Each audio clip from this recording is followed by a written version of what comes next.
Assurance for the 500 disciples. Then the Buddha said to the monks, 500 monks, one by one, will become Buddhas. Each will assure his successor, saying, after my extinction, so-and-so will become a Buddha. The world that he transforms will be like mine of today. Then the 500 Arhats, before the Buddha, having received this assurance, were ecstatic with joy. World-honored one, it is as if some man went to a good friend's house, got drunk on wine, and fell asleep. Meanwhile, his friend, having to go away on official business, took a priceless jewel, sewed it into the lining of the man's robe as a gift, and left. The man, being drunk and asleep, knew nothing of this. After getting up, he went on his way until he reached some other land. There he had to use much energy and effort finding food and clothing, undergoing exceedingly great hardship and making do with whatever he could find. Later, his friend happened to meet him and said, "How sad, old friend! Why do you have to do this for the sake of food and clothing?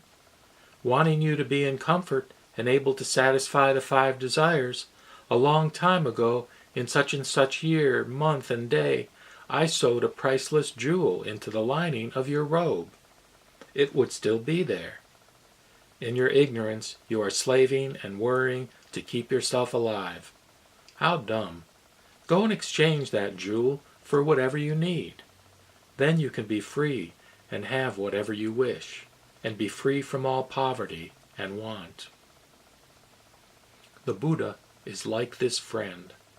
When he was a bodhisattva, he taught us to seek comprehensive wisdom, but we soon forgot, neither knowing nor perceiving. Having obtained the way of the Arhat, we supposed we had reached the way to extinction. Finding it hard to make a living, we contented ourselves with whatever we could find. Yet our aspiration for comprehensive wisdom was never lost. And now the world-honored one awakens us and says, "Monks, what you have obtained is not final extinction. For a long time I had you plant good roots for becoming a Buddha, and using skillful means I showed you the character of nirvana. But you believed it to be the real way to extinction that you had obtained." World-honored one, now we understand that we are really bodhisattvas, assured of attaining supreme enlightenment. For this reason we are filled with joy, having gained something we never had before. Assurances for Arhats trained and in training. At that time, Ananda and Rahula thought, "We have often thought how happy we would be if we could receive assurance of supreme awakening." Then they rose from their seats, went before the Buddha, prostrated themselves at the Buddha's feet, and together said to the Buddha, "World-honored one, we too should have a share of this. We have put our trust only in the Tathagata. We are known and acknowledged by human and heavenly beings and asuras all over the world. Ananda always attends the Buddha, protecting and keeping the storehouse of the Dharma. And Rahula is the Buddha's son. If the Buddha assured us of supreme awakening, not only would our hopes be fulfilled, but also the dreams of many." Then the 2,000 Shravaka disciples who were in training and no longer in training all got up from their seats, bared their right shoulders, went before the Buddha, put their palms together with complete devotion, looked up at the world-honored one reverently, repeated the wish of Ananda and Rahula, and stood off to one side. Then the Buddha spoke to Ananda. "In the future, you will become a Buddha, named King of the Wisdom of Mountains and Seas, who is unlimited in power, Tathagata. one worthy of offerings, truly awakened, fully clear in conduct, well gone, understanding the world, unexcelled leader, trainer of men, teacher of heavenly beings and people, Buddha. You will make offerings to over 6 billion Buddhas, protect and keep the storehouse of the Dharma, and afterward attain supreme awakening. Teaching and transforming 200 million billion bodhisattvas, as numerous as the sands of the Ganges, you will enable them to attain supreme awakening. Your land will be named Never Lowered Victory Banner. Its ground will be pure with lapis lazuli for earth. Then the Buddha spoke to Rahula. In the future you will become a Buddha named One Who Walks on Flowers of the 7 Treasures, Tathagata. One worthy of offerings, truly awakened, fully clear in conduct, well gone, understanding the world, unexcelled leader, teacher of heavenly beings and people, Buddha, world-honored one. You will make offerings to Buddha Tathagatas equal in number to the specks of dust of 10 worlds, always becoming the eldest son of those Buddhas, just as you are at present. The adornments of the land of this Buddha, one who walks on flowers of the 7 treasures, the length of his life, the disciples transformed by him, his true Dharma, and the merely formal Dharma will be just the same as those of King of the Wisdom of Mountains and Seas, who is unlimited in power. And you will also become the eldest son of that Buddha. Afterward, you will attain supreme awakening. At that time, the world-honored one observed the 2,000 people in training and no longer in training. They were gentle, quiet, and pure-hearted, giving their full attention to watching the Buddha. The Buddha said to Ananda, "Do you see these 2,000 people in training and no longer in training?" "Yes, I see them." "Ananda, these people will make offerings to as many Buddha Tathagatas as there are specks of dust in 50 worlds. They will revere and honor them, and protect and keep their Dharma storehouses.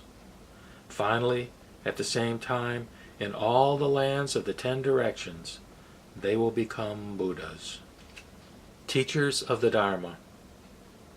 At that time, the world-honored one addressed the 80,000 great leaders through the Bodhisattva Medicine King, saying, "Medicine King, do you see in this assembly the innumerable monks, nuns, laymen and laywomen, those who seek to become Shravakas, those who seek to become Pratyeka Buddhas, and those who seek the Buddha way? I assure all such beings who are before the Buddha that if they hear a single verse or a single phrase of the wonderful Dharma Flower Sutra and respond in joy for even a single moment, they will attain supreme awakening." Again, addressing Medicine King, the Buddha said, "What's more, after the extinction of the Tathagata, if there is anyone who hears even a single verse or a single phrase of the wonderful Dharma Flower Sutra and responds in joy for even a single moment, I assure that one also of supreme awakening.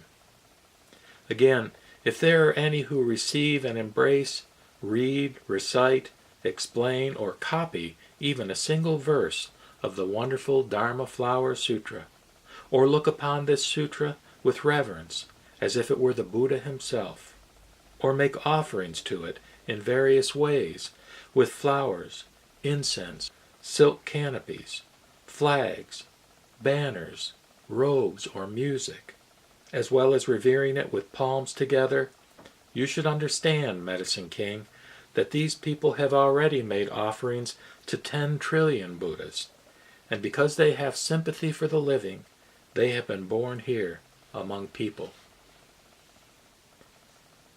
Those who are able to receive and embrace the wonderful Dharma Flower Sutra, having given up the Pure Land, have been born here out of sympathy for the living. Medicine King, I tell you now, of the sutras I have preached, among all of them, the Dharma flower is the greatest. Then the Buddha spoke once again to Medicine King Bodhisattva, the Great One, saying, My sutras are innumerable tens of millions of billions, whether already taught, now being taught, or to be taught in the future. Among all of them, this Dharma Flower Sutra is the most difficult to believe and the most difficult to understand. Medicine King, this sutra is the storehouse of the hidden core of the Buddhas. Medicine King, in every place where this sutra is taught, or where it is read, or where it is recited, or where it is copied, or even where a roll of it is kept, one should put up a stupa. Such a stupa should be revered, honored, and praised. If any living beings who seek after the Buddha way either see or hear this Dharma Flower Sutra, and after hearing it, believe, understand, and embrace it, then you should know that they are nearer to supreme awakening. Medicine King, it is like a man or a woman who is extremely thirsty and in need of water, and searches for it by digging in a high plain. So long as he or she sees only dry earth, he or she knows that water is still far away. But he does not cease digging, and in time sees damp earth, and then gradually reaches mud. Then he or she is determined to go on, knowing that water is near. Bodhisattvas are also like this.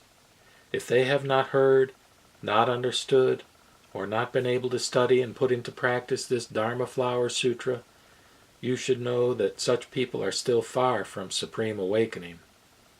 But if they hear, understand, ponder, and study it, and put it into practice, you may be sure that they are nearer to supreme awakening. The reason for this is that the supreme awakening of every bodhisattva belongs to this sutra. This sutra opens the gateway of skillful means and reveals the principle of the true nature of things. The treasure house of this Dharma Flower Sutra is deep and hidden, and so far away that no human being can reach it. But now, in order to teach, transform, and develop bodhisattvas, the Buddha has opened it up.